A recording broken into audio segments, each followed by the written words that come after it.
Stampeders broke a 3-game losing streak. The last time they played against the Winnipeg Blue Bombers, an 18-17 win. Trevor Kennard of Winnipeg missing a 30-yard field goal with a few seconds left. Wally Buono admitted they were fortunate to come away with that win. But here they are at 6-4-1, and we are underway belatedly at the Sky Dome. And Ron Hopkins has the opening kickoff, and he is back to the Calgary 40-yard line. Terrence Jones gets the start at quarterback tonight. That decision made only last night, and you saw Jones stumble. He just ran across one of the areas where there is a mound on the field left from the baseball conversion. We hope that's not a sign of things to come this evening. Stampeders from their 40-yard line.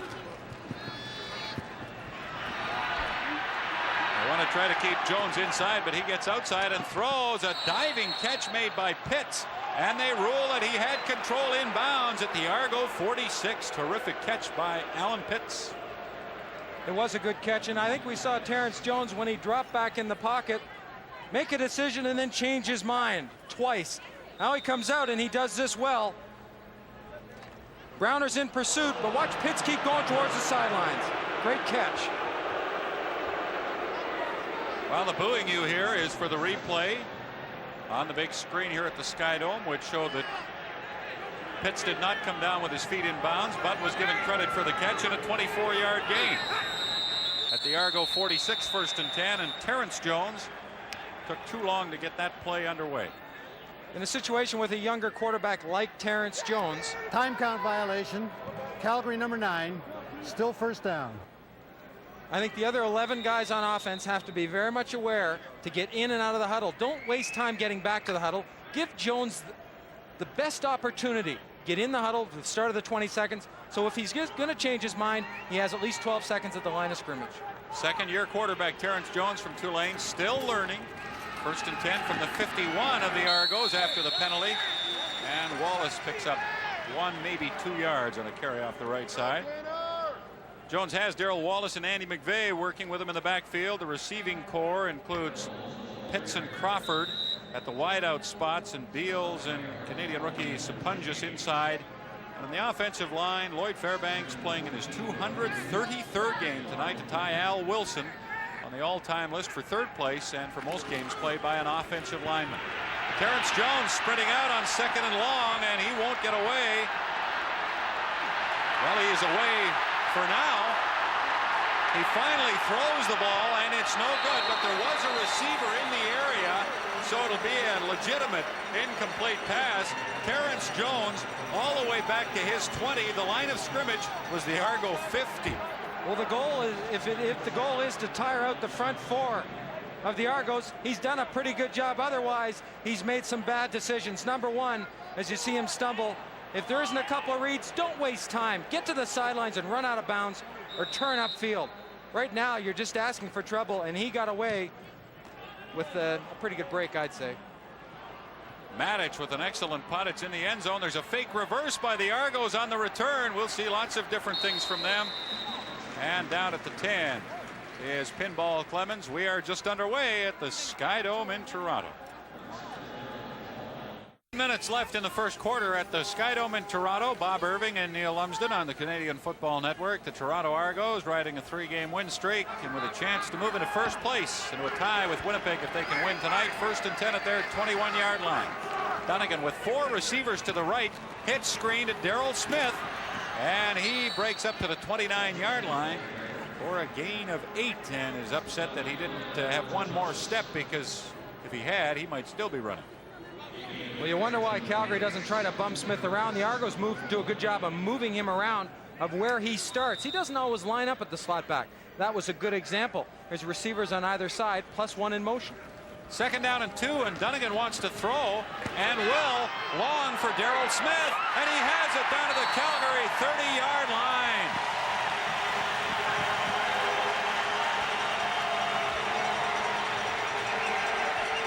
Two combinations here. Good protection by the offensive line to allow Smith to go this far down. Now he'll make a cut across Peterson, but he's got him beat. There's no help, and the ball was thrown perfectly. And you'll see the Argos throw on second and short. You'll see them throw almost all the time because they have the worst running attack in the CFL. They've averaged, actually the second worst, they've averaged 92 yards rushing a game, but they are second in the league in throwing, the second best total. Dunnigan from the 30 of Calgary. Daryl Smith is wide open, and he's down to the 11-yard line for another first down. Dunnigan and Smith have their radar on this evening. Again, good protection. Watch the pocket formed for Matt Dunnigan. He sits back there unmolested. He can stand and step, throw the ball properly. He has to get the ball outside of Ford and inside the coverage from behind Smith. Daryl Smith only 69 catches only for 959 yards. For him, a subpar year, but he's more than making up for it this season. From the 11, Dunnigan. In the end zone for Boyd, and Hopkins, did he pick it off? No, it's a touchdown.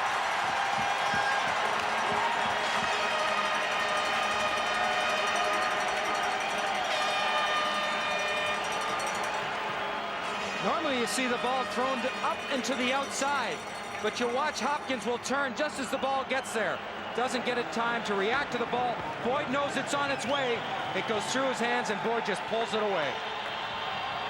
From here, it looked like if anybody caught that ball, it was Ron Hopkins, but it went right through, Neil, as you say, to Jeff Boyd, and the Argos have the first score. I think Hopkins' head just turned a little bit too slow, or a little bit late, not too slow. Chomick with the convert, an 89-yard, four-play drive. Jeff Boyd with his 5th touchdown of the season, and the Argos lead 7-0. Couldn't find a better picture to demonstrate the protection. A couple people kept on the line of scrimmage, the ends to the outside. Dunnigan doesn't take a deep drop. Watch this, only 2.5 steps. That means the offensive line has to be aggressive. They fire out and take the charge away from the defense. And the rest is just a clap and a touchdown. Hopkins will look at that play and wonder how he didn't break it up. Well, he had good coverage. He's right, the inside, the right position. Everything was fine until Boyd came down with the ball. Matt Dunnigan, since coming back from injury, has thrown 10 touchdown passes and has only been intercepted twice. One of those interceptions tonight. Here's the kickoff by Chomick, and Hopkins brings it back, and he's down at the Calgary 38-yard line.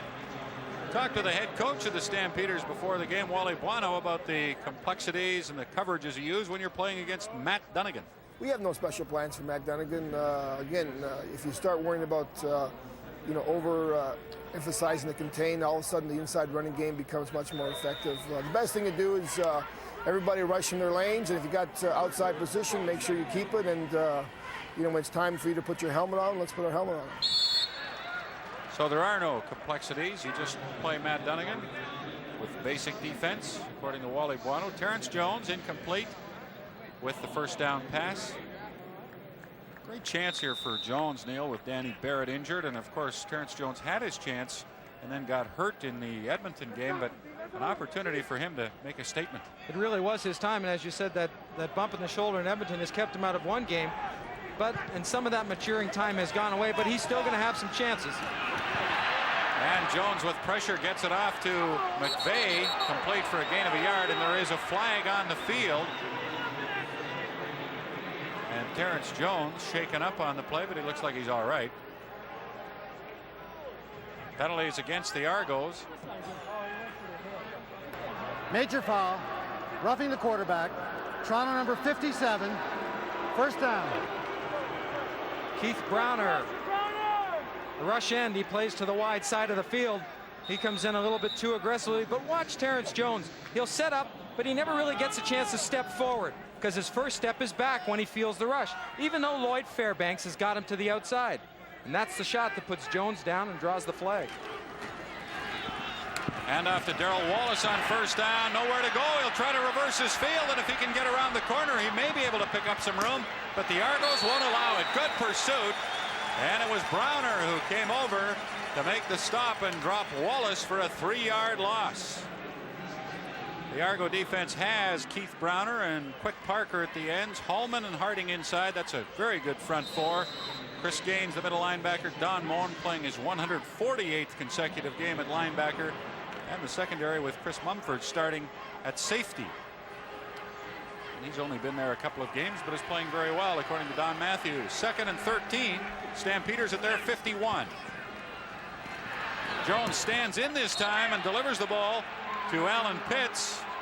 And they really caught it at the Argo 48-yard line. They'll come up 2 yards away from a first down. Well, there was the difference. That time Terrence Jones does stand in and steps forward to deliver the ball to Pitts. Seems to have a reluctance to do that, and that comes with experience and all the rest of it. He hasn't had a lot of experience. Terrence Jones hasn't played maybe as much as they'd like to have seen him play the last couple of years, but that's something he will have to learn. It's something that happens in games, or unless you have a live scrimmage, because when you practice during the week, the people peel off. They don't jump in your face and try to hit you, so it's not something you get used to in practice. It'll come with time. 3rd down and just under 2 yards. The Stampeders will punt. Matic a high kick. Mike Clemens at the 7-yard line. And Clemens across the 15 to the 17-yard line. Mark Singer made the stop. Mike Clemens having an outstanding year. He's missed 2 games. He has combined for over 1,700 yards in kickoff returns, punt returns, receiving yardage, and rushing yardage, and he has scored 7 touchdowns. And you'll find him anywhere. He'll line up at wide receiver, slot, halfback, be the only back in the backfield. He'll motion out. You almost need a radar detector to keep track of the guy. 5'6", 170, almost 200 yards a game in yardage for Mike Clemens. And this time he carries and finds very little room. This is not his forte. He's only carried the ball 54 times this season coming into this game for 252 yards. But they use him more in pass receiving, and of course he returns a lot of kicks. 61 kick returns, both punt and kickoff, entering this game. But when he does carry the ball, Bob, you have to be very aware that he doesn't make a cutback against your defense. And that time, the defensive end didn't go down the line. He stayed and waited for that cutback. Dunnigan sprinting right on 2nd and 9. Throws wide open. Andrew Murray at the 27 across the 30 and up to the 32-yard line. And he gives the Argos a first down. And Don Matthews is just thrilled with the play that Andrew Murray has given him. Well, he's always been a good receiver, and Dunnigan will get out to our left, his right. The offensive linemen are all reaching. See how they're keeping the defense on the line of scrimmage? There is no one that has penetrated to get upfield to get Matt Dunnigan off his path to the outside. And Murray will work. He will find that spot as he did there and give the quarterback a target. Draft pick of BC in '87, Andrew Murray let go by the Lions, and Matthews happy to bring him in here, and he's done quite a job. Clemens off the right side. And this is what Mike Clemens can do with that quickness, and he's into Calgary territory to the 52-yard line. Clemens just pops through a double block, and you're going to see a great view of it right here. There go the left tackle's pulling. Everyone moves one way. Watch the block he scrapes through. Right there. Not a lot of room, but he's not a big guy. He doesn't need a lot of room. No. He is quick. Peterson knocked him out of bounds. 26-yard run for Mike Clemens. And the Argos leading 7-0 with 40 seconds left in the opening quarter. Our first down in Calgary territory. And Kevin Smelly with Ken Warnick on his back adds another 8 or 9 yards. What an addition Kevin Smelly has been, coming over from Saskatchewan, traded to the Argos for Toronto's first-round draft pick next year. He was a first-round pick of Saskatchewan last year, refused to report, wanted to play in this area, and is getting his wish and is delivering for Don Matthews. Outstanding blocker and not a bad ball carrier. 2nd and a yard. Same action as on the previous play, but this time Dunnigan keeps the ball and is inside the 25 to the Calgary 23-yard line. Well, Matt Finley is left out on an island. He's right in between. When you run the option, you want somebody to hit the quarterback and to take the ball carrier, the potential ball carrier. And you see Dunnigan go upfield. Matt Finley tries to play both. That's impossible to do. Dunnigan reads it. The option is not something new to him. Dunnigan not running much since he came back from the knee injury, has a pulled quadricep muscle, which hampers his ability, but anybody who knows anything about Matt Dunnigan knows that he will run if the chance is there. He'll pass, of course. This one to Mike Clemens, who's still on his feet. Mike Clemens down at the 1-yard line. What an effort by Clemens.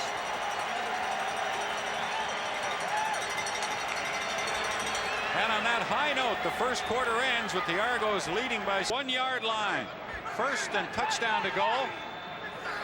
3 receivers to the left side, but Matt Dunnigan is keeping it, and he has a touchdown.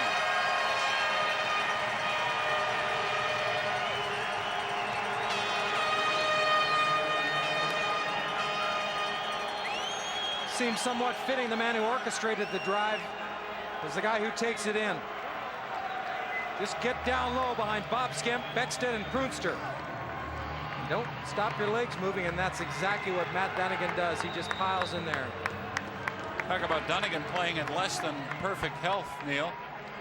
You take him over a lot of quarterbacks at 30%. He's about 70 tonight, so that's quite acceptable. Matt Dunnigan scores his 5th touchdown of the year. This is how they got down there. Mike Clemens, a tremendous effort.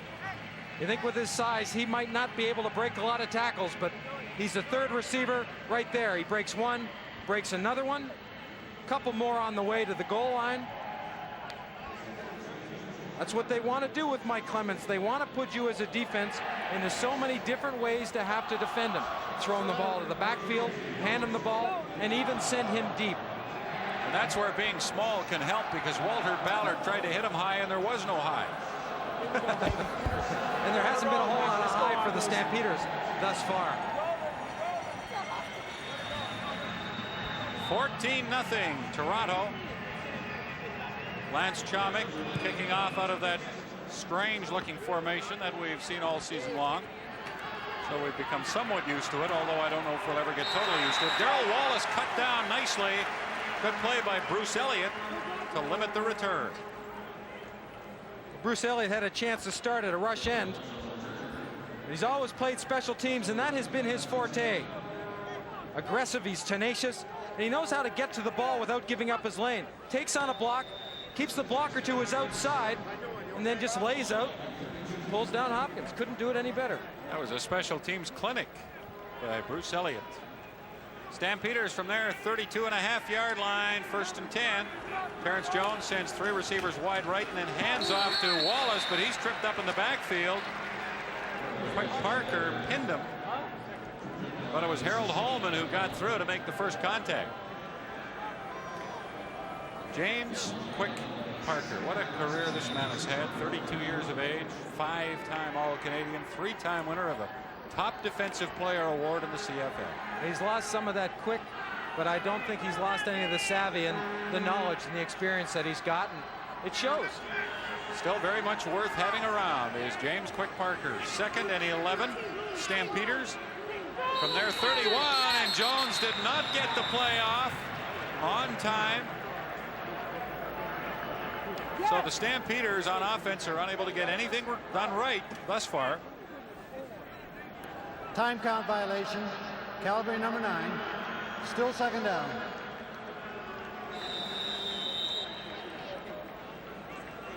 Wally Buono told us that if he makes a quarterback change, and you see he's not very happy about developments, the first man he will go to would be Rick Warman, and then if he can't get it going, he would switch to Tom Porras.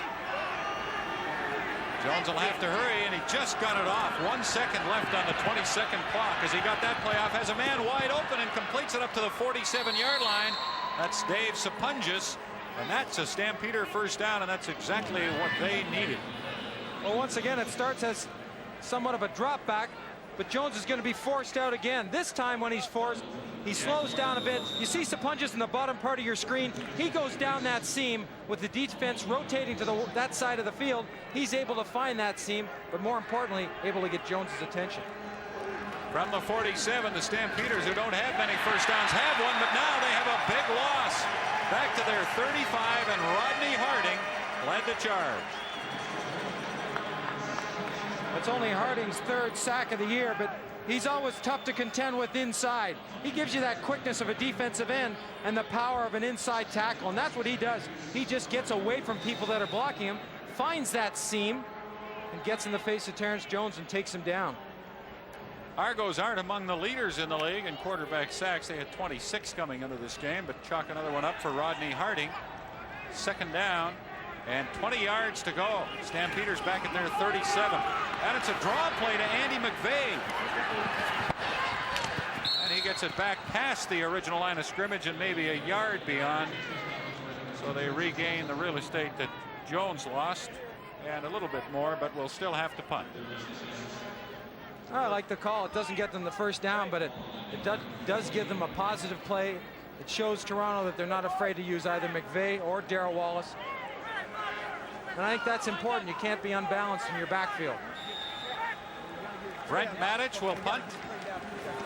First time in the second quarter, but the fourth time in the game, and he gets a dandy away to Mike Clemens at the 15.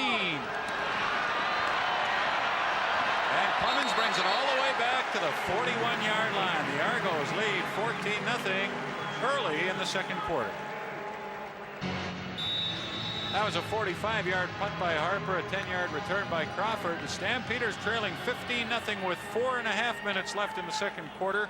Start from their 13-yard line. Terrence Jones stays on at quarterback. Hands off to Wallace. Darrell Wallace fumbles. And the Argos, Chris Gaines has it.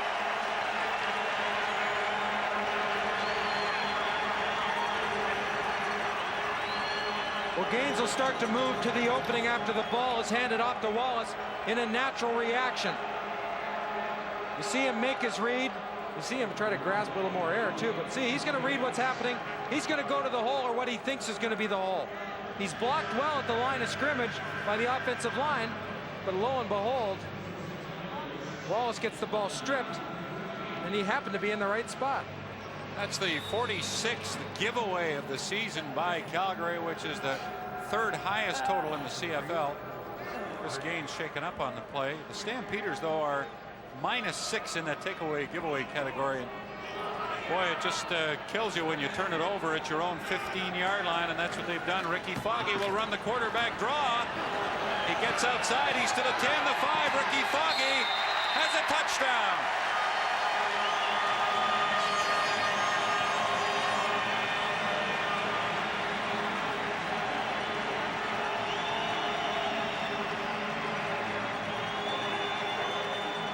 The Argos send 3 receivers to one side, to the left of Foggy.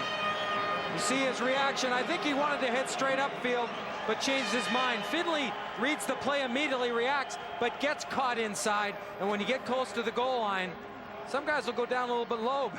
Foggy stands up and delivers there.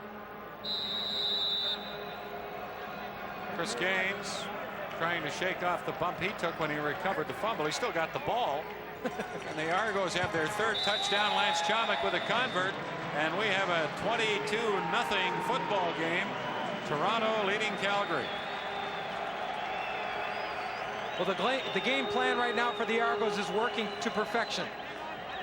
And even when it's clogged up in the middle or where it's supposed to go, the Argos and their abilities have been able to turn possibly a negative into a positive.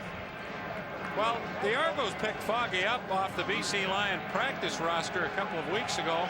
The Lions weren't very happy about it because Toronto didn't contact BC and let them know what they were doing. That's what most teams do in those situations. But they didn't want to take that chance. They were desperate to get another quarterback in here, so they called Ricky Foggy, and he was in Toronto in the snap of a finger. And they will use his talents tonight with Matt Dunnigan injured. Lance Chomick kicking off to Ron Hopkins at the 30. Hopkins away from a couple of Argos, still on his feet at the 40. Ron Hopkins is out to the Calgary 54, and maybe that'll give the Stampeders a little life. They need something.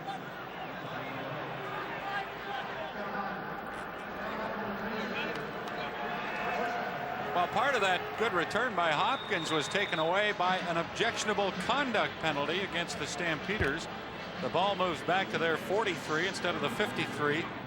And that's where Terrence Jones will begin this drive from. Big rush. Jones center screen to McVeigh. There's a flag down, a late hit on Jones, as McVeigh has a 13, maybe a 14-yard gain. Don Moen coming on a blitz at a clean shot at Jones, and he took it.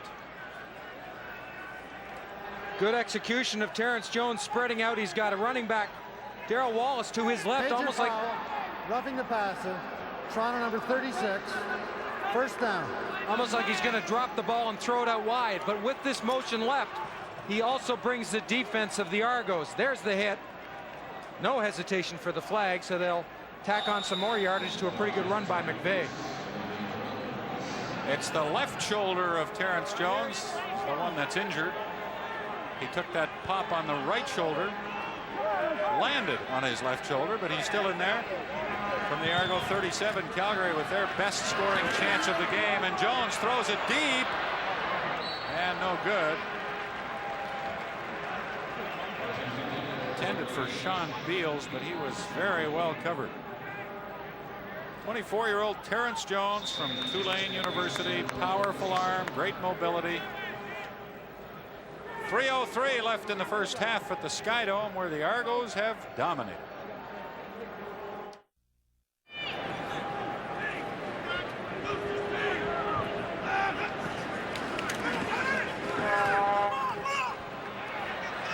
Foggy with lots of time is able to find Clemens. He fumbles, and the Calgary Stampeders have recovered. So the Toronto drive stalls with 1:45 left in the first half. Calgary defense has been very successful getting to the quarterback up until this point. And even again, Foggy has the opportunity to sit there and pick and get another look with a little bit of pressure. But this is their first break. He tries to complete the ball, does downfield to Clemens, but a good aggressive play by number 7, Darrell Hall. Pops it out. Now see if they can get it in the end zone. They have 1:45 left before the half. We saw Warman warming up, but Terrence Jones stays in at quarterback and throws no good. Intended for Alan Pitts. Catchable ball, but he couldn't squeeze it.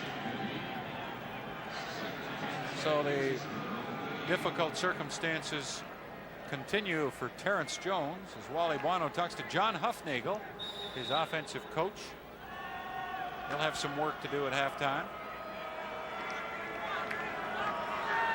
2nd and 10, Stamps at their 38. Jones calling an audible, it appears, as he's done often in this first half.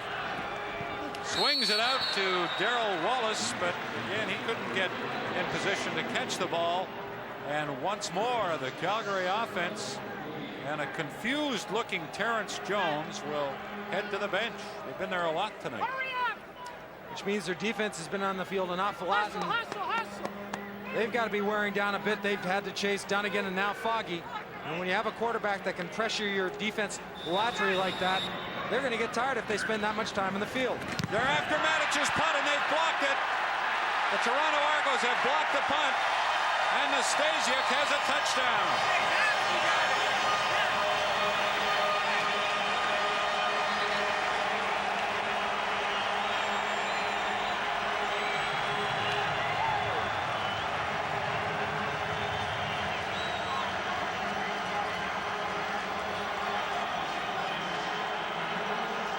Stasiak just gets to the Argos a couple weeks ago, dressing for the game, blocked by number 2, Reg Pleasant. And that's what I call the good old-fashioned Argo bounce.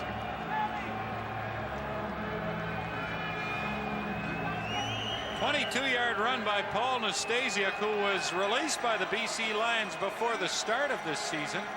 Brought in just a few days ago. Reggie Pleasant blocked the kick by Don Matthews. He was living in Barrie, Ontario, which is his hometown, and Matthews wanted to bring Nastasiuk in to back up at that fullback position, and here he is scoring a touchdown. That's linebacker Keith Costello.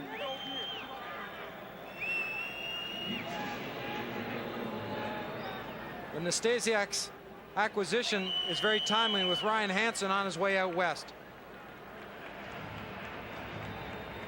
Reg Pleasant doesn't just go for the block, he goes for where the ball's going to be. And he hits it right on the button. There must have been 3 or 4 there could have gotten it. He got that beautiful bounce. Braisley and Reggie Pleasant celebrate. And the Calgary Stampeders, young Brent Matic, shaking his head. It's been a kind of a night for literally every Stampeder. Argos have suffered the majority of the injuries with Dunnigan out of the game. Chris Schultz is back. He went off for a while, but is back now on their offensive line. Mike Clemens was shaken up early, but he came back.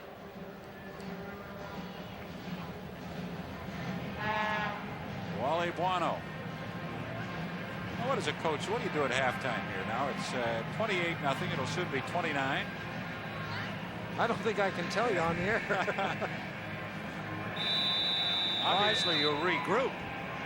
Well, you have to try to settle people down. If they can score 3-4 touchdowns and a half, so can the Calgary Stampeders. But they need more help from their offense. They've got to be able to sustain drives and keep their defense off the field. And if they don't do that, it's going to be a long evening for the Stampeders. Had a big game tonight at the Sky Dome, throwing for a touchdown and scoring one before he got hurt midway through the second quarter. Looked like he pulled a hamstring. He hurt the back of his left leg and was taken from the field on a cart and hobbled into the dressing room. But Ricky Foggy has just picked up where Dunnigan left off, and the Argos are ahead 29-0 as Wallace runs back to Chomick. Kickoff and has a hole on the left side into Argo territory to their 53-yard line with 1:20 left in the half. So Calgary still with time to get some points. They have the time. We'll see if they have the execution. They haven't so far. 32-yard return by Wallace as Terrence Jones continues at quarterback.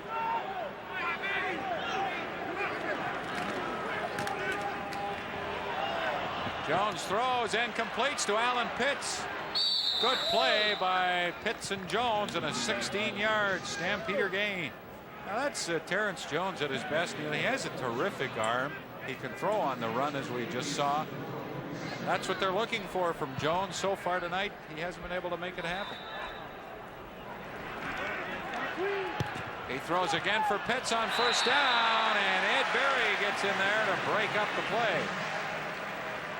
Well, Jones makes the right read, because Terrence Jones has to see, and does see, Carl Brazeley coming to the one side on a blitz. When you blitz, you have to go man coverage downfield, or sometimes, and when you go man coverage, Ed Berry does it pretty well. At least he did that time. Can't get any closer without being called for interference. Berry has 6 interceptions. Jones is 8 out of 16 in the passing department for 97 yards. 2nd and 10 Stamps at the Argo 37. Jones throws, good throw. First down. Crawford has a touchdown.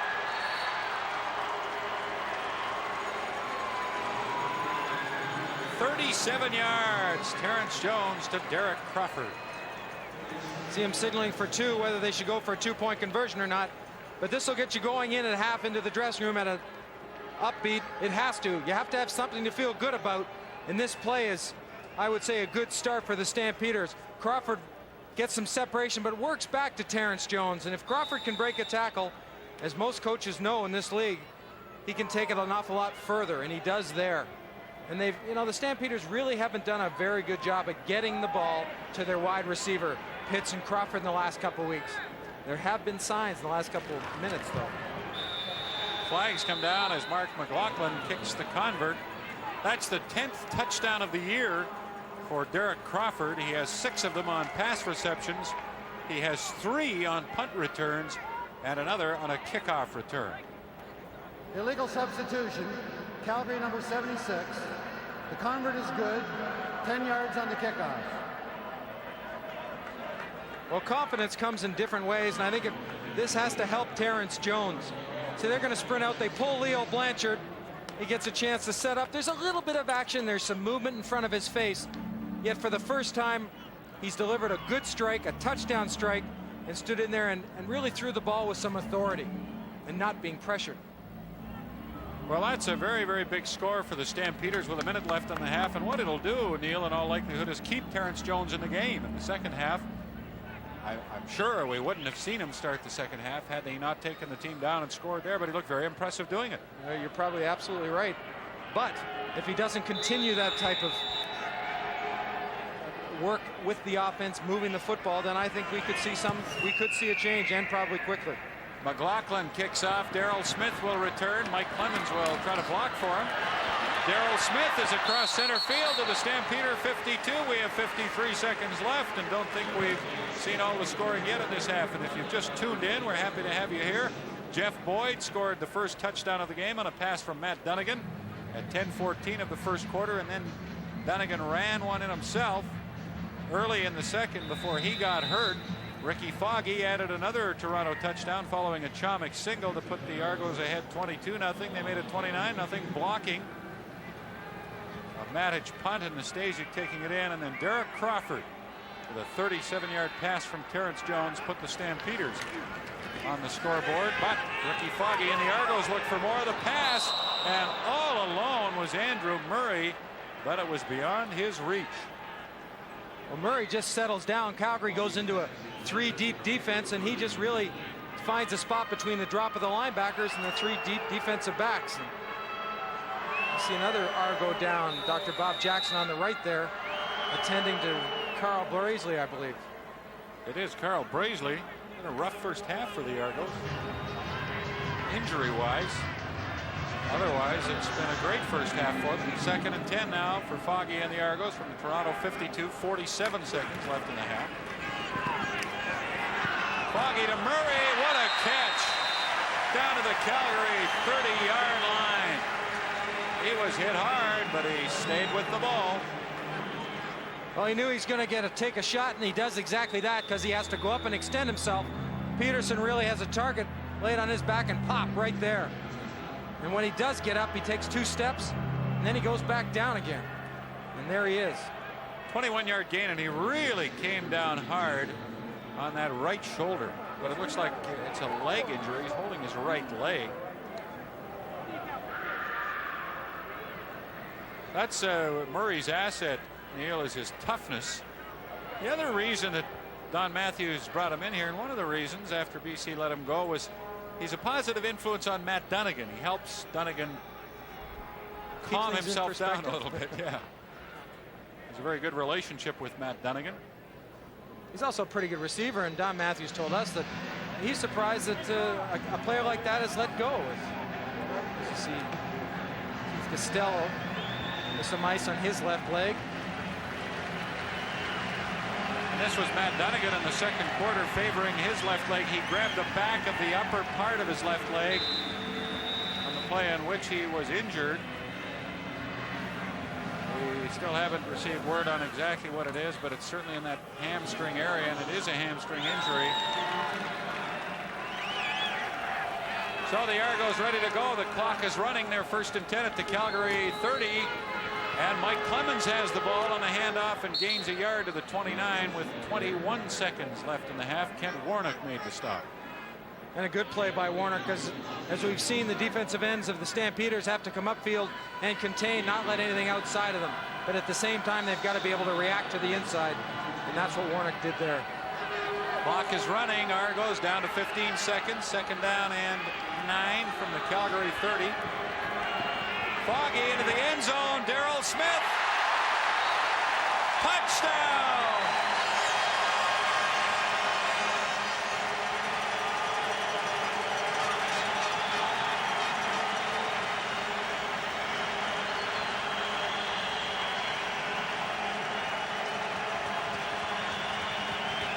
Right on the money is Ricky Foggy. Puts it where it has to be so Daryl Smith can catch it. The coverage is there. Greg Peterson is in chase to the inside. So if the ball's thrown to the inside, it can't be complete because Smith can't go get it. It's right up the seam. He's got Albert Thomas beat, but it's up over top. And the timing is perfect when he leaves his feet to catch the football. Chomik adds the convert, and the Argos have a 36-7 lead with 5 seconds left in the first half. And Daryl Smith has his 11th touchdown of the year. You see Smith go up that seam. He strides away from Albert Thomas. Peterson does come over and does Hopkins from the backside, but that was too late. You're not too far where I can't come get you, baby. I'm coming. 153 yards in the first half for Daryl Smith. He's up to 1,265 yards on the season, 68 catches, and he still has 6 games after tonight. So does Wally Buono and his Calgary Stampeders. Buono hopes those 6 aren't anywhere near what this one has been like. Chomick kicks off. Matt Finley will bring it back. Pretty good running by the Calgary linebacker, and he's to the Argo 42-yard line. And that play will end the first half. First half that was dominated in nearly every respect by the Toronto Argos, and they lead 36. Early in the third quarter at the Skydome in Toronto, the Argos lead the Calgary Stampeders 36-7. The Stamps from their 18-yard line with the ball for the first time in the second half. Terrence Jones rolls to his left and throws high, and it's intercepted. Don Wilson, and he has a touchdown.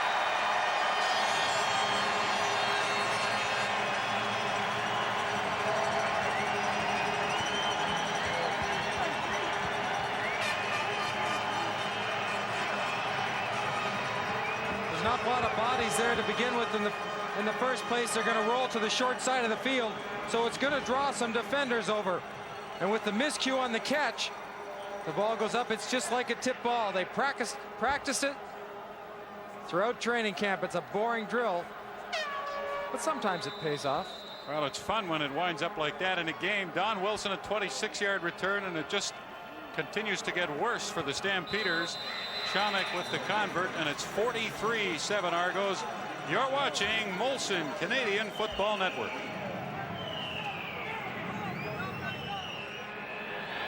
Argos have scored on offense on a blocked punt, and now they've scored on an interception return. Don Wilson, 26 yards of a Terrence Jones pass that was tipped, and they enjoy a 43-7 lead on the Calgary Stampeders as the covermen on the kickoff fan out, and Chomick hits the ball. Wallace back to the 30. Darrell Wallace breaks through. No, it's Derek Crawford with the ball, and Crawford is all the way to the 34-yard line of the Toronto Argos after kind of looking back to his fellow return man and maybe faking a reverse. Found a big hole, but a holding penalty against the Stampeders will bring it back, and that would figure. Well, the start of tonight's game again is delayed about 20 minutes because of the playing conditions at the Skydome. The conversion from baseball to football not properly done. Commissioner Don Crump joins us. Don, what can you tell us? What has transpired since the start of the game? Well, we had an interesting start, you know, Bob, and the Dome officials said that in their opinion the field was safe to play, and they agreed to give us an indemnification against that. At this point in time, they're refusing to sign that for some reason that I'm not aware of, but it's the only facility in the world that I know that is unable to turn a baseball field into a football field overnight, whether you don't have to hang any speakers, there's no aerial acts, there's nothing else except it's sheer incompetence by the management here. As a matter of fact, I understand the management here was out golfing today, so you can take from that how interested they were in this game. Don, will we hear more about this? Is the CFL going to pursue this and take some action? Absolutely. Whatever avenues are open to us, we're going to pursue. Thank you, Don. We appreciate your coming back. Thank you very much. Don Crump, the commissioner of the Canadian Football League, discussing a very unfortunate situation. And I think we were all troubled on 2nd and 1 for Calgary by the fact that they did not go to the trouble of getting this facility in the proper condition for an athletic event, be it a football game or whatever. Andy McVeigh caring for a first down for the Stampeders. Well, the biggest investment a sports team or a sports franchise makes is in their personnel. And anytime there's any chance or opportunity of jeopardizing that investment, as any good business knows, you don't take it. And that's what the Skydome was doing. They were jeopardizing not only one franchise, but 2 franchises in their personnel. Terrence Jones, play action. Oh, he's in big trouble. He uses speed to get away from a lot of it, and now he's headed back upfield. Terrence Jones to the Calgary 53-yard line, and he'll turn that into a gain of 3 or 4 sheerly through his athletic ability, and there's an injured Argo back upfield. Harold Hallman was shaken up, but he's working his way back to the defensive huddle. Now he will wait till they come out and have a look at him. That was great hustle by Hallman.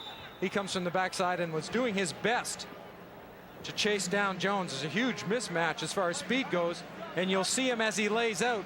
Knows he can't catch him, but if he can tip a heel, and he'll go for that heel right about there. And he might have jammed his finger at the same time.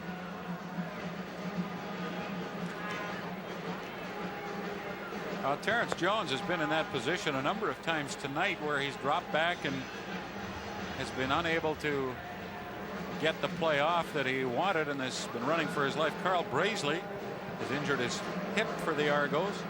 Matt Dunnigan went out of the game early in the second quarter. I hope they have an awfully big ice machine in the Argos dressing room because they're going to need it. Looks like they're checking out Harold Hallman's right arm. It turned out to be a pretty good trade for the Argos. They gave up Doug Landry to get Harold Hallman back in 1988. Bob Obilovich was behind that trade to a large extent. Doug Landry had some problems here in Toronto, and so Bob Obilovich felt he would be better off elsewhere. Traded him to Calgary, and now Obilovich and Landry are back together in BC. And they have sat down and discussed things and are at a harmonious level right now. Landry initially said he wouldn't play for Obilovich in BC, but has changed his mind. Don Matthews liking what he's seeing tonight, Neil, in every respect except the injury factor. That's the one thing you can't control. You can put your game plans together and get your players prepared to execute that game plan, of which they've done an excellent job. But there's that one situation you can't control. And that's injuries. 2nd and 6, Stamps. Terrence Jones throws complete to Sapunjas, reaching back to make the catch. Down to the Argo 39-yard line. Well, a great adjustment by Dave Sapunjas as far as his body. He's expecting that ball to come to the inside.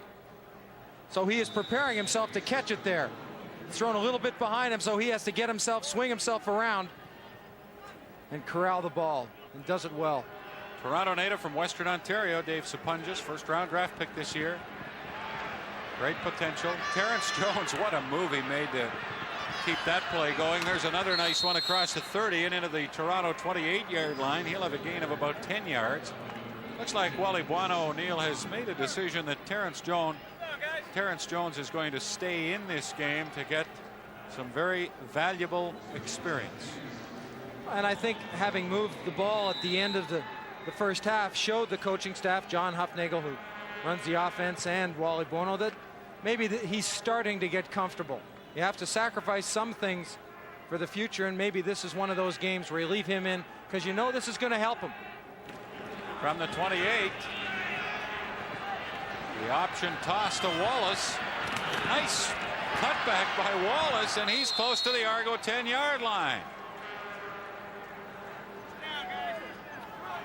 He does make a good cutback. He was dipsy-doodling outside there. A little bit of the Argo medicine right back at them with the option. Wallace running to the outside, a fake to the inside to McVeigh right here. Put it back on your hip and away you go. Makes Browner make a choice, a missed tackle. Watch the block coming up right now. Fairbanks makes a pretty good hit. 6 carries rather for Wallace, 26 yards. It's 1st and 10, Stamps at the Argo 11. Jones again, can't stay in the pocket, throws back for Pitts. Beals a little further downfield, had come open, but Terrence Jones wasn't able to get the ball to him.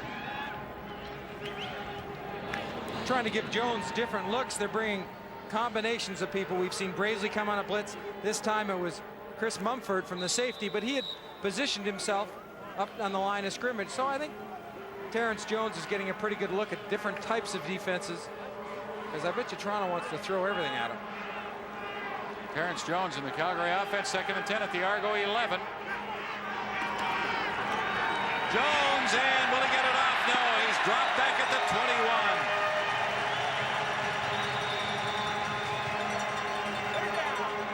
Once again, Mumford comes from the same side, the short side of the field. Twin Peaks. Backside, Terrence Jones doesn't know it and doesn't feel it.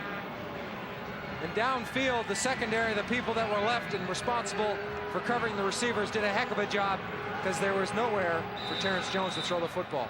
Mumford is Simon Fraser product, who was born in Nigeria and has come on to do a nice job at safety for the Argos in the last couple of weeks. McLaughlin will attempt a 27-yard field goal And he makes it, and the Stamps are into double figures. It's now Toronto 43 and Calgary 10 with 7 minutes and 41 seconds left in the third quarter. Terrence Jones played in 13 games last year for the Stampeders, but didn't get a lot of playing time, and he should benefit from what is happening tonight. 5:20 left, third quarter. 43-10. Argos looking for 50. Will they get it here? Second down and goal from the 10. They fake the Statue of Liberty. Foggy into the end zone. Mazzotti, touchdown.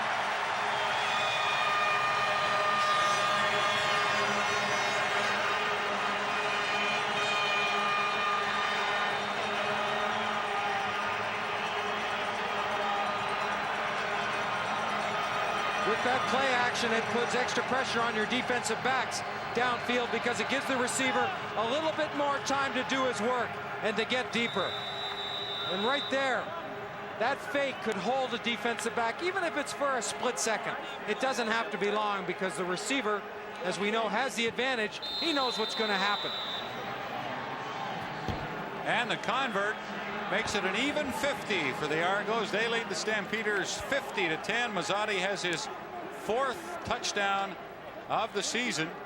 And Ricky Foggy is just rolling along where Matt Dunnigan left off when he went out with the injury early in the second quarter, with the Argos ahead 14-0.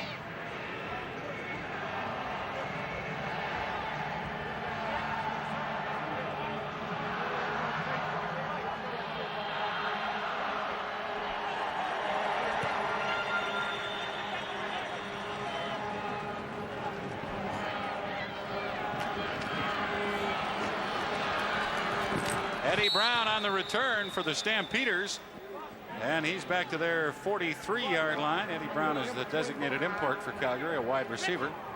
As Acadia graduate Paul Mazzotti with the 5 o'clock shadow and a big smile moves up and down the Toronto bench area. He and Andrew Murray telling each other how beautifully everything's working tonight, and they're right. 4:50 left, third quarter. Terrence Jones stays on at quarterback for the Stamps. We expect to see him there for the rest of the game unless he gets hurt. There's a flag down for holding on the Stampeders. It has to be that, as Harding was grabbed from behind. McVeigh on the receiving end of the pass and picking up 3 or 4 yards.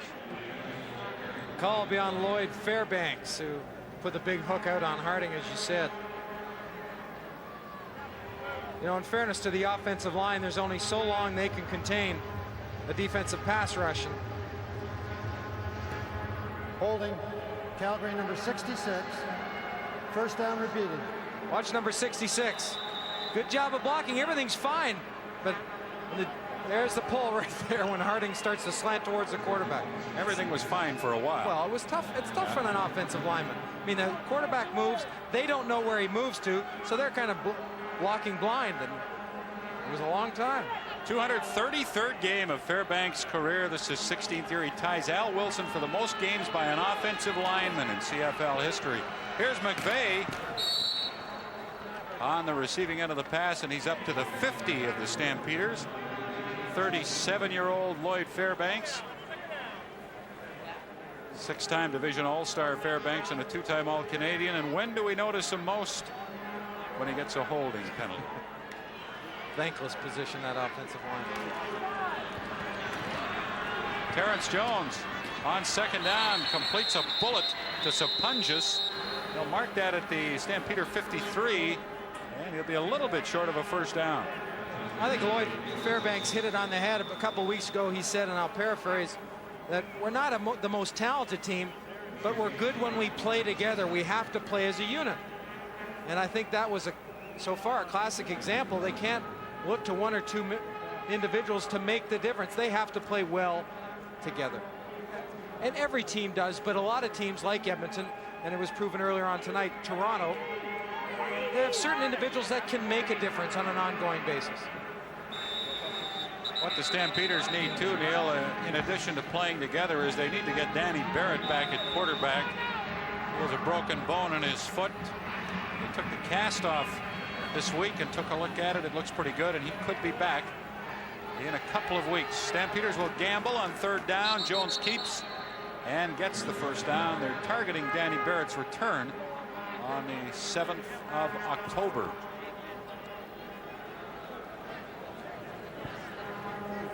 And again, it looks like Wally Buono has decided that Terrence Jones will stay in the game to get the experience that he so badly needs. On the other hand, you have a player who's playing with a bit of an injury problem, and so I guess you risk aggravating that. But not an injury that is can cause any structural damage, and they have a 10-day break, so he'll have a chance to rest up that shoulder. What he needs is a playing experience, and that's what he's getting. Andy McVeigh out of the backfield over the middle, and Terrence Jones dumps it off to him for a 7-yard gain. 2:21 left, 3rd quarter, 50-10. Toronto leading Calgary.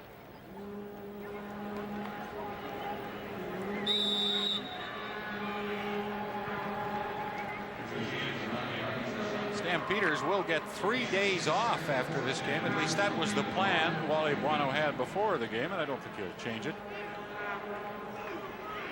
even given tonight's events. A break at this time of the year will be good. Jones throws, and the ball is dropped by Pitts. And he's had 3 or 4 dropped tonight, has Terrence Jones, that he has put on the money, but the receivers couldn't hang on to. Well, coming into the game, Pitts was the most productive as far as yardage. He had 717 yards on 34 catches, and those statistics weren't padded much in the last couple of weeks. As I mentioned earlier, they have not gone to their wideouts a whole lot, but those are the, when they come to you, you better catch them. 3rd down and about 3.5 for the Stampeders at the Argo 49, and they'll go for it. Jones for Pitts. This one he catches, and he has the Stampeder 1st down to the Argo 41. Alan Pitts, one of the many bright young new faces on the Calgary team this year. Well, same type of play. He comes back, and this time he catches the ball away from his body with his hands, so when the shot is given, the jar is taken by the body. It doesn't pop the ball out. So from the Argo 40, the Stampeders 1st and 10. Terrence Jones, as the rush comes, gets it away, and wide open is Sapunjas, and he can't quite get away, or he might have been in the end zone. The tackle was made by Chris Munford. Although it does seem a little bit late to matter, I think Terrence Jones is now becoming a little bit more familiar and comfortable downfield, seeing what's happening, making the reads. Big number 90, Rob Smith, comes in and could have put a lick on Terrence Jones, but decides it wasn't necessary and didn't want a chance of flag. There's a 24-yard gain, and the toss goes to Wallace. There's a flag down. Darrell Wallace will score for Calgary, but there is a flag on the play.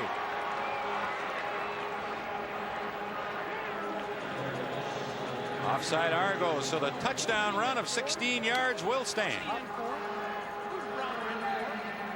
A well-executed play. Watch to the outside. 88, Sean Beals. He'll make the block right. I'm sorry, it wasn't Beals. It was the wide receiver, Pitts, coming in. He makes the block and seals that corner and allows Wallace to just sprint to the corner. And the Stampeders will attempt a 2-point convert. It's 50-16.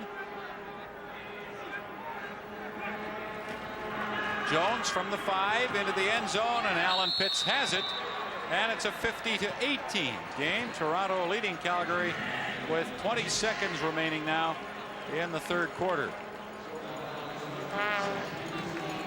Bob, don't you believe it is going to pay off to leave Terrence Jones in the game? Yeah, I do. I think he has to play. I don't think it's a matter of risking injury.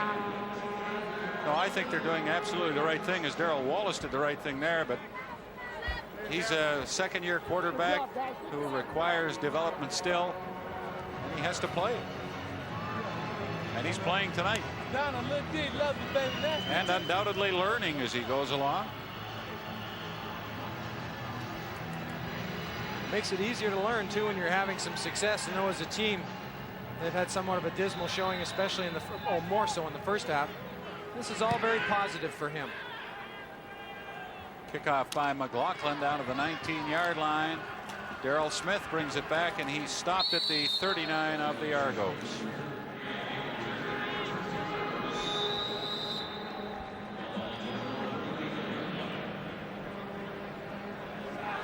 50-18 for the Argos, not 50-10. It was a few seconds ago, but the Stampeders just got a touchdown. Yeah, it's been tough getting there. Give them that 7 points. Let's not deny them what they have worked so hard to get. First down handoff for the Argos goes to Kevin Smelly, and he is stopped, and that play ends the third quarter with the Argos headed for their 7th win of the season, it appears, with a 32-point lead.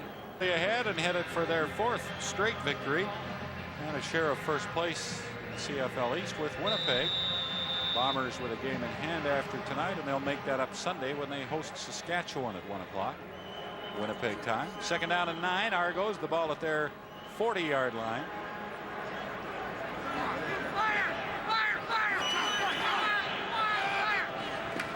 Foggy, and his pass is tipped, and is it almost intercepted by the Stampeders. Ken Warnock reached out, got one hand on it, but the spinning ball fell to the turf. Warnock makes a diving effort. Foggy a little bit too close there. I think it was Mitchell Price got his left hand up and knocked it down. Then it was a scramble after that. Warnock, who left the game last week with a sore foot, fortunately it was nothing too serious. His arch was giving him a problem, but you can't believe that an arch would keep him, a sore arch would keep him out of the game when he played 3 games last year with a broken foot. We got a call for start. Harper has not been very busy tonight, but he will punt now on 3rd down and 9 at the Argo 40.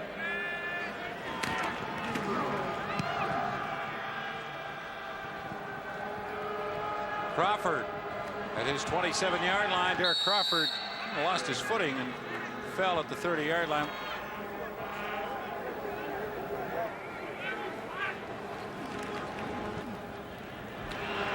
Terrence Jones sacked back at the Calgary 14-yard line by Harold Hallman. Tell you what, they just came out of the chute. Didn't even seem like they were touched, specifically James Parker and Harold Hallman. It's time to warm up Rick Warman. You saw Terrence Jones down very quickly out to see what his problem is. Watch how they come off the football here. Jones barely gets a chance to look back upfield, and all of a sudden swamp. I don't think it was the case that time, Neil, but it seems to me on 2 or 3 of these plays, the Stampeders have wanted to set up a screen, but they haven't been able to. It's probably a great call because you've got the defense flying upfield and coming to the quarterback, but you've got to give your defensive lineman a shot. You know, you have to stagger him and then let him go. We're just underway in the 4th quarter at the Sky Dome.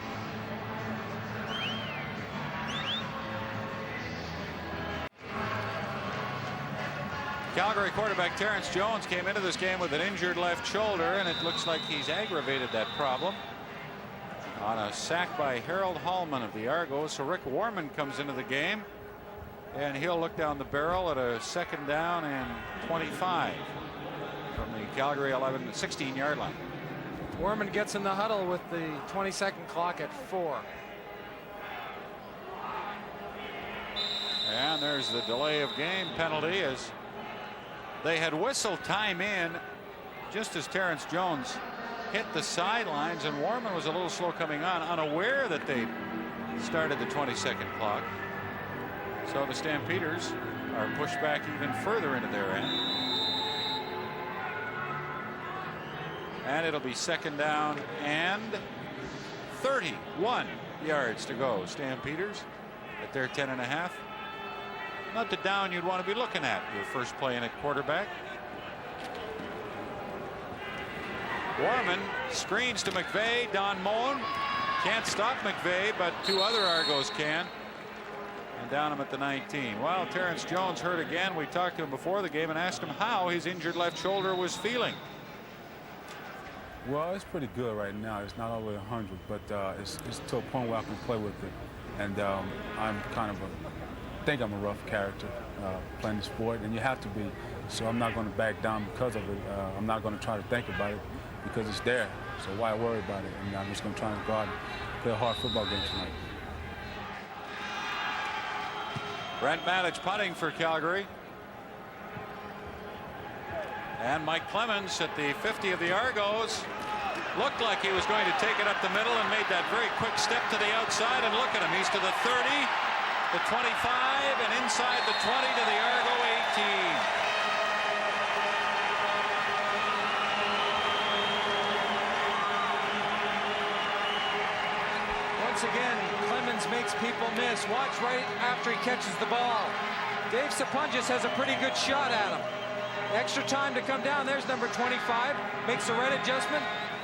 He's got him to the inside, and all of a sudden he's gone. 41-yard punt. Clemens returned it 42 yards.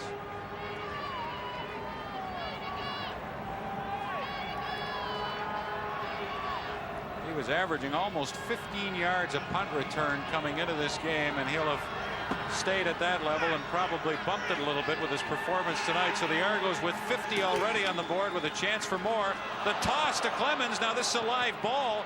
I don't know how he'll get out of this fix, and he won't. He's down at the 26-yard line, and he loses 8 or 9 on the play.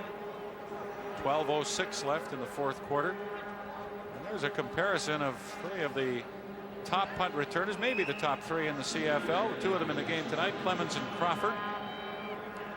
And you see the great average that Clemens has, and Crawford as well.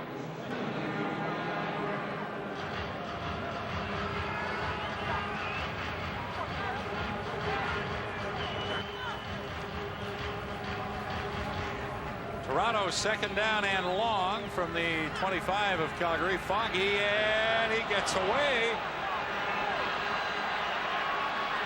Gets around the corner. Ricky Foggy. He'll score a touchdown.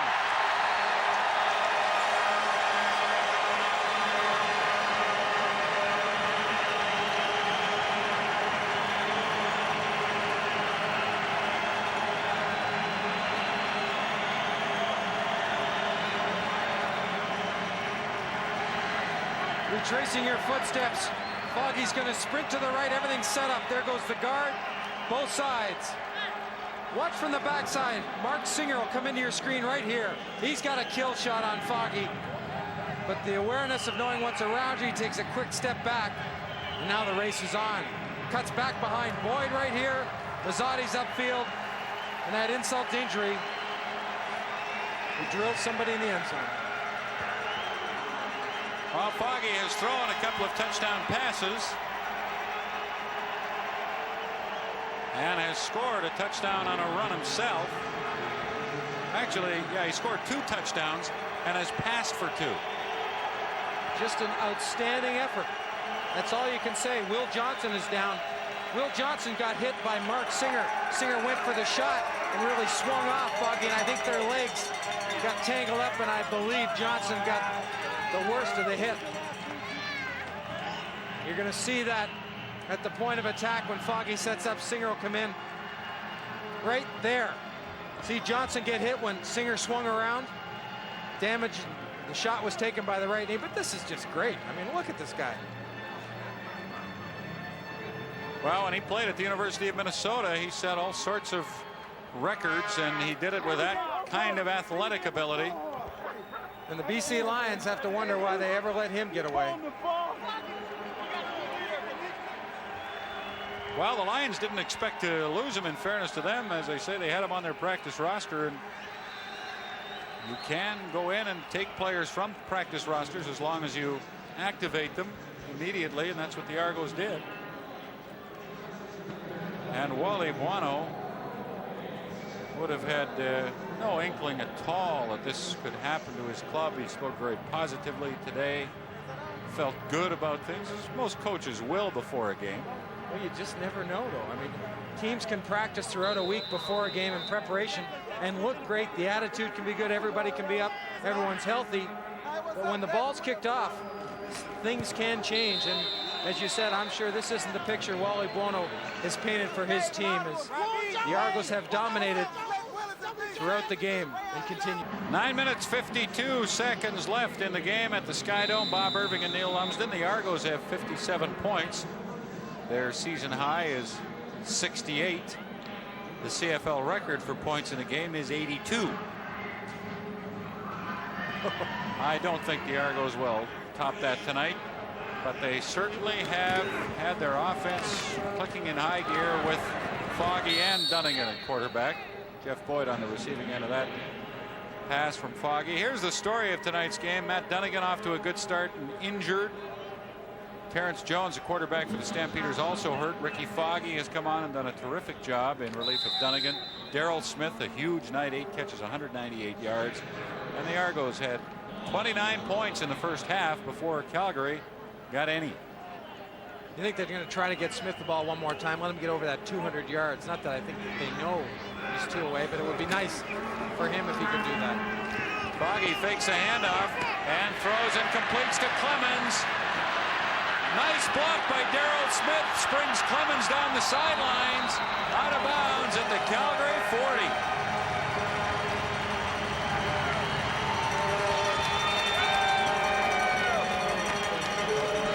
You're right, Bob. A little bit of extra effort downfield turns a catch over the middle from 15 yards into a bigger gain, and you called the number, Darrell Smith. A little bit of a fake there, holds the linebackers, but watch the block number 1 puts on. Right there.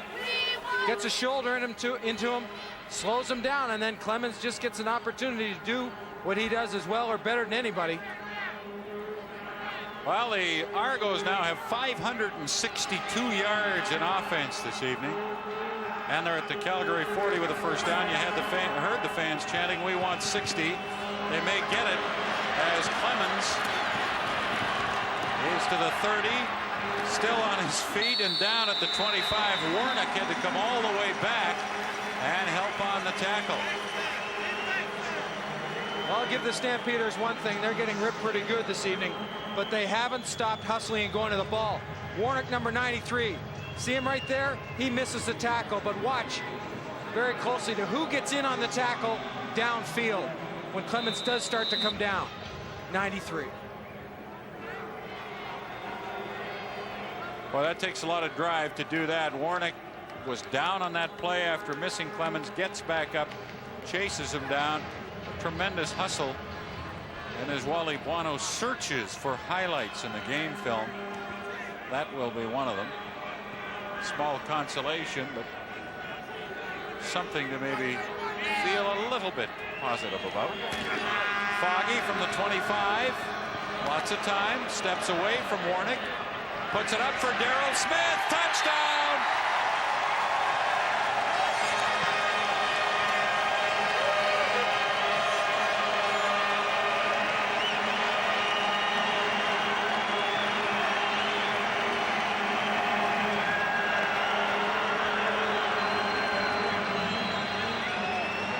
There are only so many ways to describe when players do things well, but when they go past good into excellent, like Ricky Foggy is doing here, evading a tackler in Warnock and getting the ball right on the money. Smith doesn't even break stride. He throws it to the open area and to the corner. Look, the Stampeders aren't having a very good night, but Foggy has thrown some absolutely beautiful passes, and here's a fake on the convert. And Kangemi is tackled, so the 2-point convert attempt fails, and the Argo lead is 63-18. What I tell you, Ellie? I told you, baby. This is how he gets to the corner. He begins to bend in a little bit and stops. Now he's got Thomas on his outside because of that move. And then he just accelerates. If the ball's thrown as well as that ball was thrown, there's very little Albert Thomas could do. But watch. Ricky Foggy did having fun out here tonight. He's thrown for 3 touchdowns. He's run for 2 in relief of Matt Dunnigan, who was injured early in the second quarter. And Darrell Smith is having one of the larger games in the history of the CFL, catching the football. Prince Hal Patterson had the best ever. Tyrone Gray with BC, number 2 in yardage, and Brian Kelly, who was one of the greats. Never out there too far where I can't come get you. Hey, Eddie Ross, Stinker. Hey, how y'all doing out there in California? Touchdowns and hellos and everything else. The Argos have done it all tonight. As the Stampeders return the kickoff, Eddie Brown is out to their 42-yard line.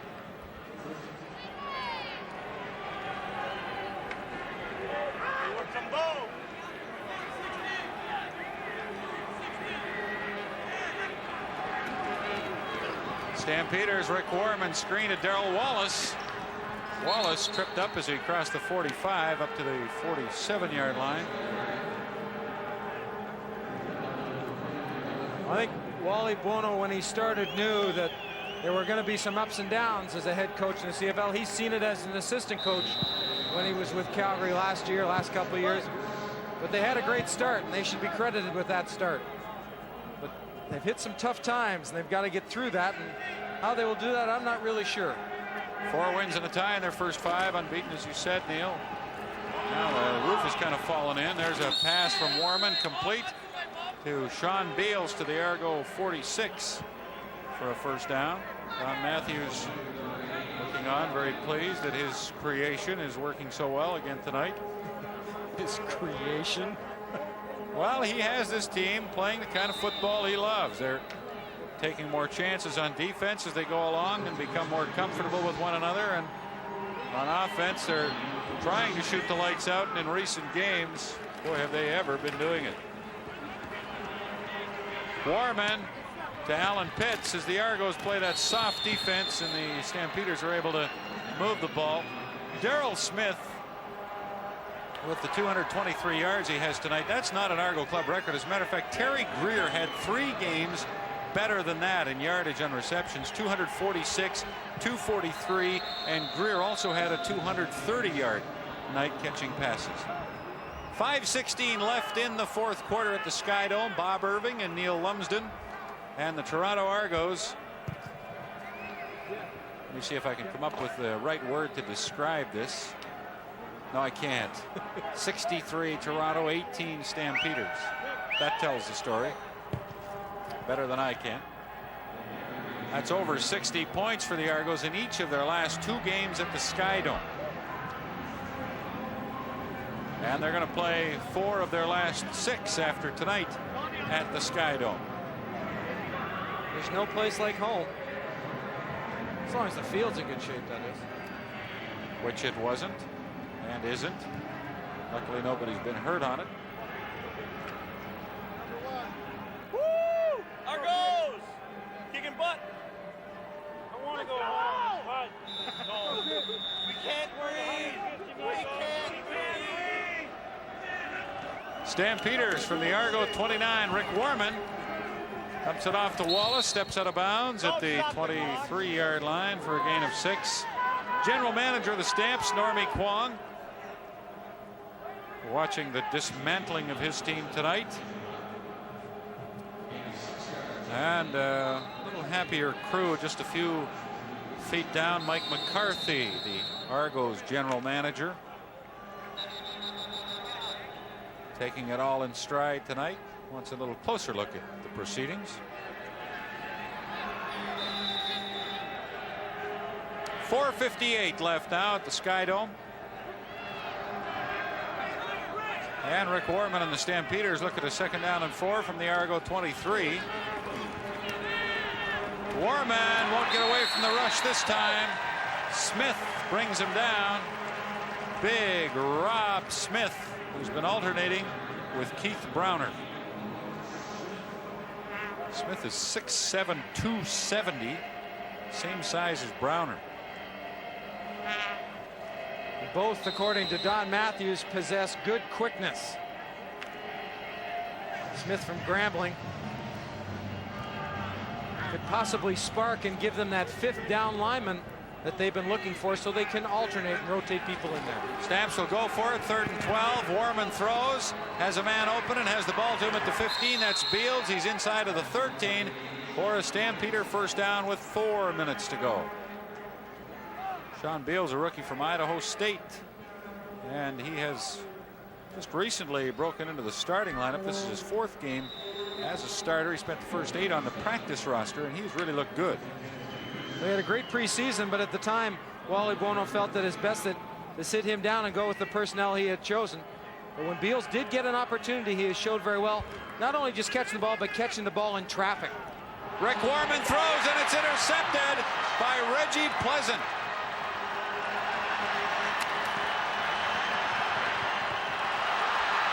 Reggie Pleasant to center field to the Calgary 50 and down to the 45.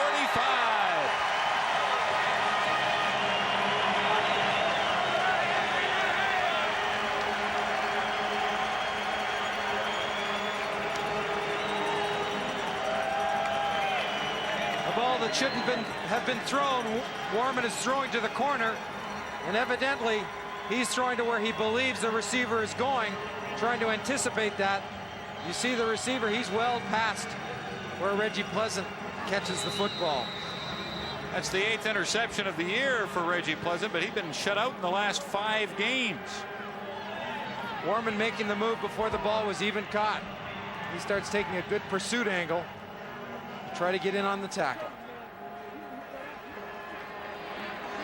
So the Argos have 63 points. They're now at the Calgary 45. Mike Clemens carries and gets a couple.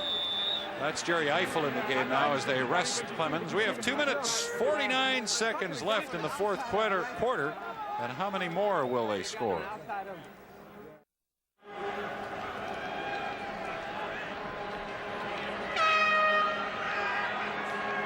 An objectionable conduct penalty against Calgary as we went away gave Toronto a first down, and Jerry Eiffel carries for 7 or 8 yards. Eiffel getting a chance to go in and play with the big lead by the Argos. Wally Buono watching the clock and hoping this will end sometime soon. Hoping for a power failure. The clock goes out.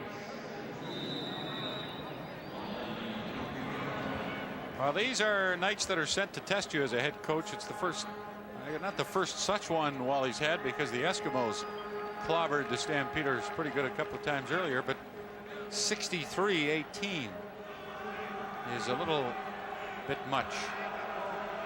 Second down and a couple, and the handoff goes to Nastasiuk, who's in there, and he gets close to a first down for the Argos with 2:01 left.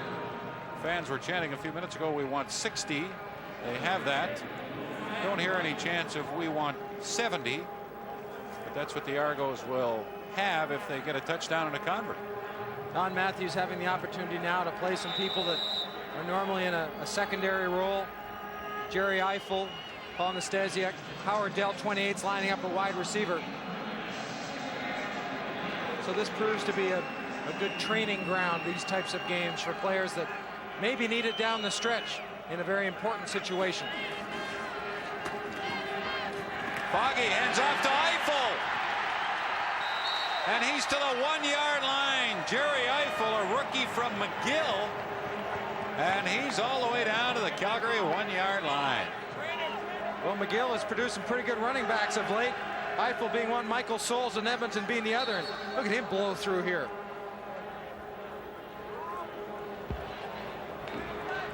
Looks a little bit like Pinball Clemens. He's somewhat the same stature, good quickness. Really popped through that hole. Well, he's got those fresh legs. He hasn't really been as busy as the rest of the starters. And that's tough on a defense, too. They've been slugging it out, chasing the quarterbacks all over the field, not having a lot of success, and some guy comes in and just explodes, as Eiffel did. Eiffel quite a bit bigger than Clemens at 5'7", 185. He's got him by an inch and 10 pounds.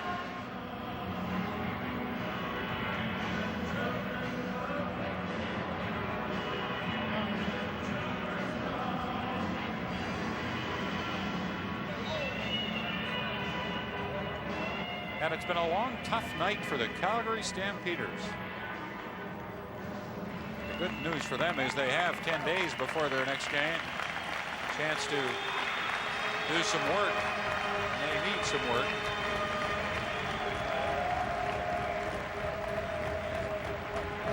Well, we wish all the best to Jerry Eiffel, and hopefully it's not as serious as it might look right now.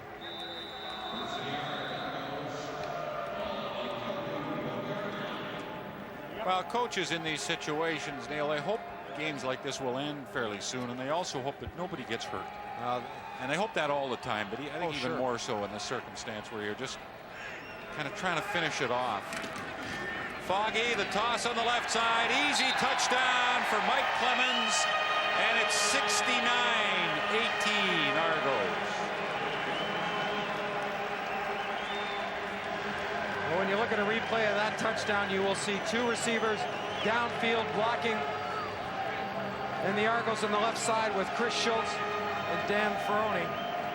There's just nothing but room. They just do a great job at the point of attack and the receivers downfield. And Lance Chomick will attempt the convert. A minute 12 to go. Chomick makes it an even 70, and this is the second highest number of points scored by one team in a game in CFL history. 70 points. The record is held by Montreal. They scored 82 in 1956 in beating Hamilton 82-14. Hamilton had 67 and Winnipeg 65. So the Argos now have the second highest number of points for one team in a game at 70. You're on a roll.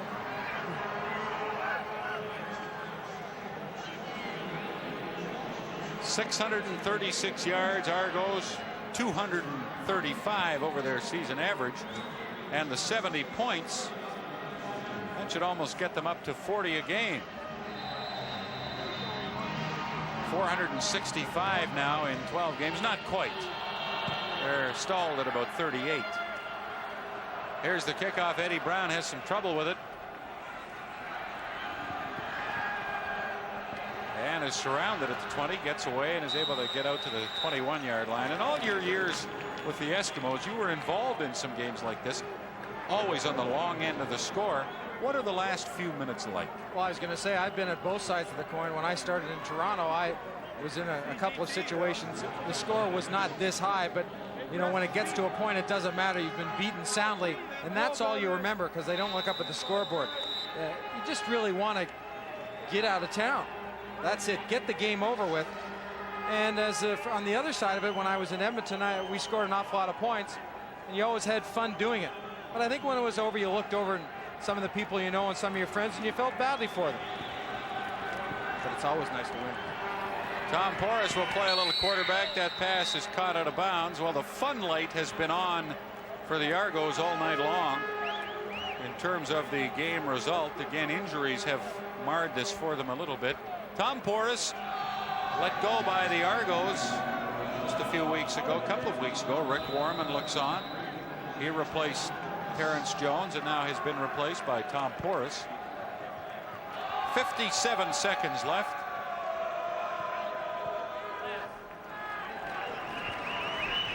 As Porras guns the pass complete up to the 26-yard line. Spallettini in the game making the catch. And the Stampeders will have to punt. So this gives Saskatchewan a chance to move into second place in the West if they can beat Winnipeg in Winnipeg on Sunday. And the Blue Bombers will be out to regain their first place lead on Toronto. Argos 7-5 after tonight. Winnipeg sitting at 7-4.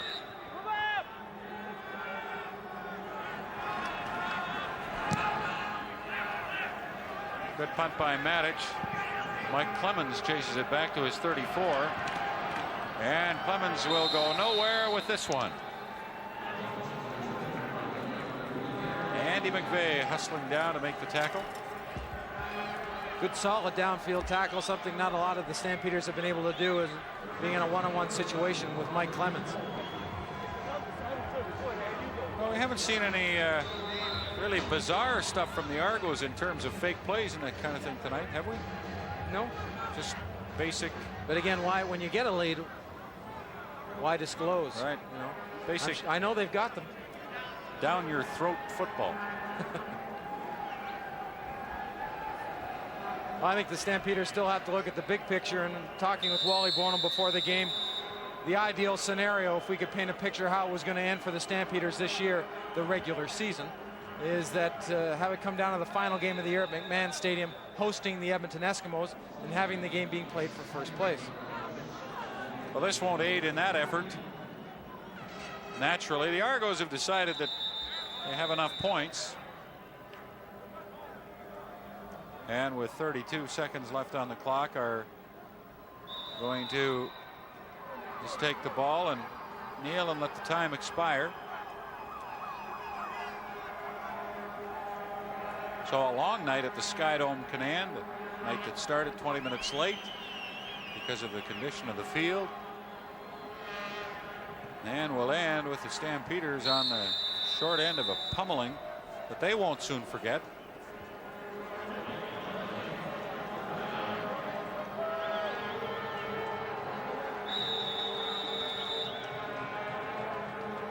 Well, we talked about all the scoring Toronto has done, 70 points.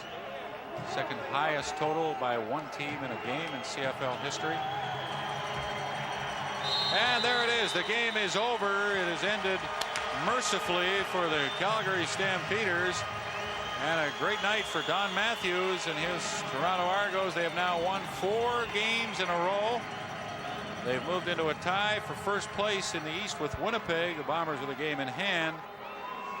And for the Stampeders, just a night that they will remember, but with no fondness whatsoever. Toronto 70, Calgary 18. Don't adjust your set. That's what happened.